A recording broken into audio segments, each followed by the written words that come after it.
Jön a nyár mindenféle speciális problémával, fogyni akarunk, hogy jobban mutassunk a parton, fenyeget a lábgomba, és ha nem vigyázunk, könnyen le is éghetünk a napon. Erdőbe menetelkor pedig kullancsok tehetik kellemetlenni a nyaralást, amelyek fertőzést is terjeszthetnek. Későbben beszélek majd még ezekről a nyári élményekről, ma azonban egy olyan dologról lesz szó, mely bár nyáron gyakoribb, más évszakban is előfordulhat. Ez pedig a kóros izzadás.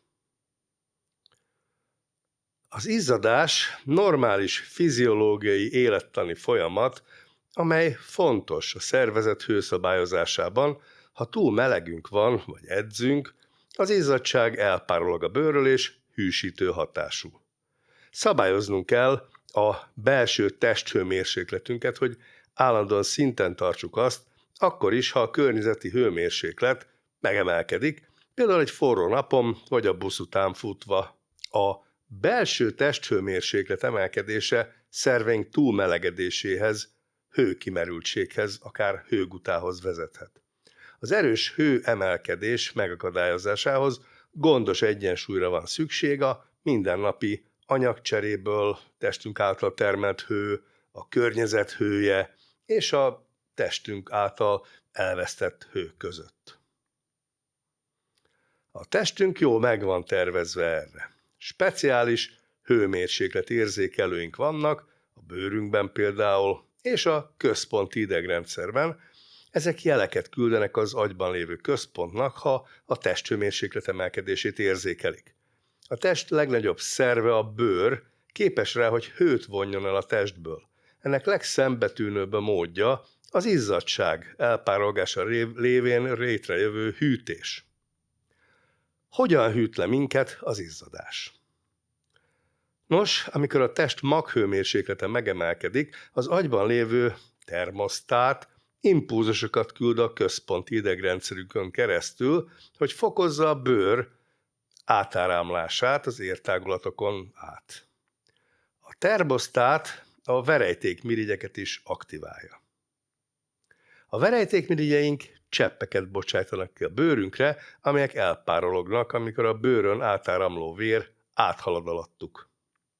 Ahogy az izzadság elpárolog, az energia átjut a környezetbe, lehűtve a vért, ez a lehűlt vér visszakering a szívbe és az agyba, és lehűti a belső maghőmérsékletet. Fontos, hogy melegben elegendő folyadékot vigyünk be, mert az izzadással néha észrevétlenül is kiszáradhatunk. Lehetnek persze az izzadásnak más okai is. Például, amikor valaki stresszel. Érdemes a stresszt elkerülni nyaraláskor is, mert stressz van nyáron is.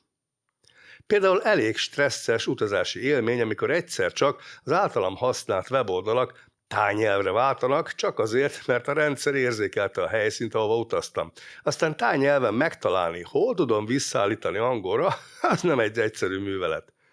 Jön a nyár, az emberek utaznak, és persze viszik a telefont vagy a laptopot magukkal. Aztán odaérve szembesülnek azzal, amivel én is. Többek között ilyen helyzetben nagy segítség, ha van a telefonon és a laptopon egy VPN applikáció, mely az interneten látható lokációdat az általad megadott helyen tartja. Például Magyarországon. Ilyen szolgáltatást tud a mai videó támogatója, a Surfshark. Persze nem csak ezt, megvédi az eszközödet vírustámadásoktól, de a nagy testvér se tudja lefigyelni, hogy épp melyik országban mentél. Sőt, tudtad, hogy a repjegyeknek különböző ára lehet attól függően, hogy melyik országban veszed meg online? A Surfsharkkal még ezen is tudsz spórolni, ha beállítod egy olyan országra, ahol olcsóbb a jegy. A Surfshark One ennél is tovább megy, mert egy applikáción belül nem csak VPN van, hanem vírusvédelem, nyom nélküli internet használat és a személyes adatok védelme is egy csomagban. És most még a Surfshark applikáció árán is nagyot tudsz spórolni, ha a videó alatti linken keresztül veszed meg, ugyanis most 83% kedvezményt is kapsz az Ázsiába szakadtam kóddal, és ez még nem minden. Kapsz 3 hónapot ingyen, és az appot akárhány eszközre telepítheted. Bizonyos típusú verejtékmirigyek, az úgynevezett apokrin verejtékmirigyek, melyek a szőrtűzőkhöz kapcsolódnak, gyakran reagálnak az érzelmi stresszre. Az ezekből származó izzadság tejszagot okoz a jelenlevő baktériumok következtében. A nők akár 75%-a tapasztal akutan túlzott izzadást a menopauza során, amelyet hőhullámnak neveznek. A 2-3 perces hőhullám alatt termelődő izzadság mennyisége hasonló lehet egy edzés során termelődő izzadság mennyiségéhez. A legtöbben izzadnak edzés közben, vagy ha meleg az idő.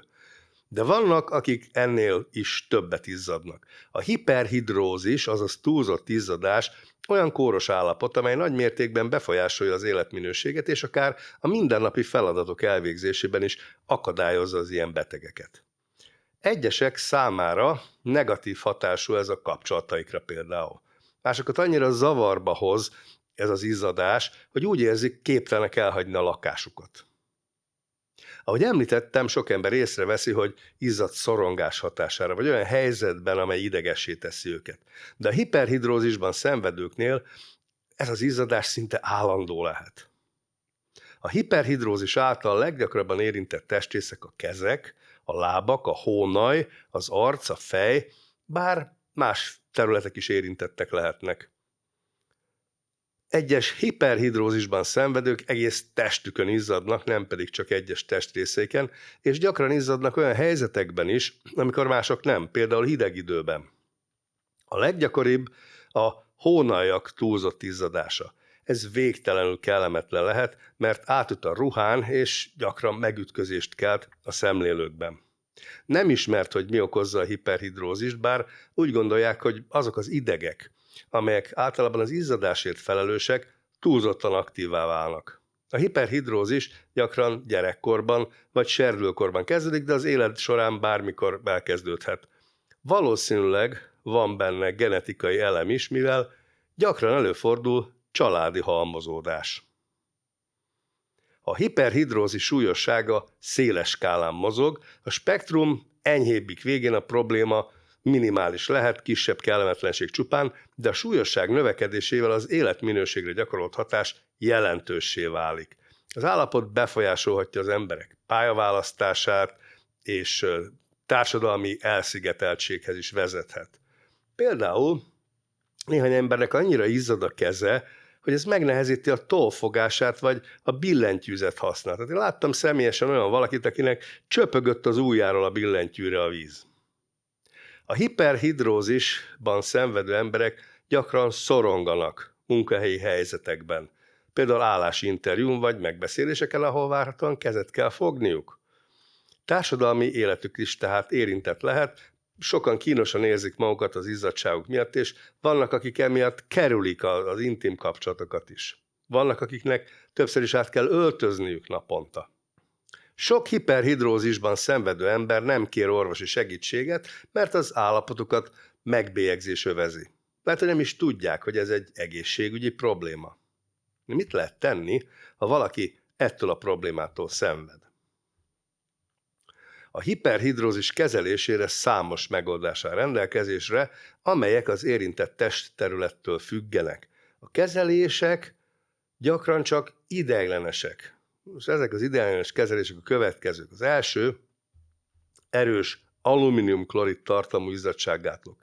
Ezek nagyon könnyen tönkreteszik a ruházatot, megsárgítják a textilt. A második az iontoforézis, ahol az érintett területeket vízbe helyezik, és alacsony feszültségű elektromos áramot vezetnek át rajtuk. Szóba jön a botox kezelés, amely úgy működik, hogy a botox blokkolja az idegvégződéseket, így a verejtékmirigyek nem tudnak aktiválódni.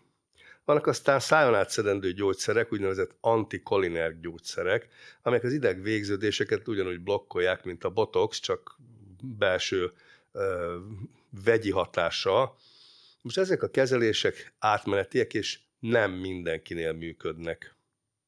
Az izzadás gátlók bőrirritációt okozhatnak, az orális gyógyszerek pedig blokkolják az idegvégződéseket az egész testben, így mellékhatásokat okozhatnak, például szájszárazságot, vizelési problémákat.